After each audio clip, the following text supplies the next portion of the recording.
सकाळी 4 सुमार चोर येयल्ले 3 जाण केले आमचे दार बी बंद केले हिट बी घायले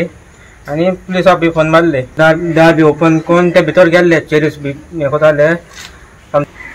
भितर हिट घायले कोण आमच्या सायडीन लॉक कोताले ओके ओके तो तेंकी घालून ते ओपन केले लोक घालून ओपन कोताले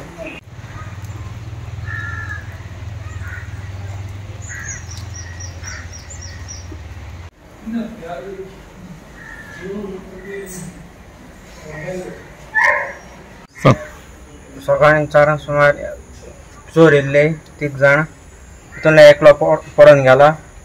आनी 2 जाण उरले आमचे दार बी ओपन करून ते भितर गेल्ले चेरीस बी हे कोताले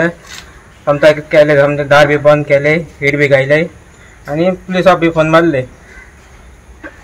तुम्ही ते दार बंद करून तांकां भितर घालून दवरले 2 जाणांक हय 2 जाण भितर घालून भायल्यान हिट मान हे केलो तांकां बंद करून दवरले भितर घालून दवरले हय आणि एकलो पळून गेलो ओके आणि चेरीस किती बोलली बरोबर 500 दांडी पासून आले अराउंड 5 to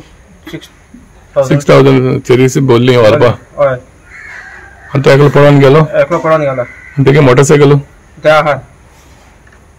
पण काय व्हरपा मेळना तेंका ना व्हरो मेळना काय आणि ती काय पुलीस स्टेशनार आहे तीग जाण होपा ना 2 जाण पुलीस आसना हाय आणि एकलो होपा मेळ जाले एकलो पळून गेलो तो खबर ना मेळ जाल्यार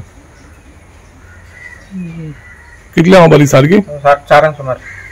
कोणी तुमी जाग आसली जाले ना Subscribe and follow our YouTube and Facebook channel for more videos.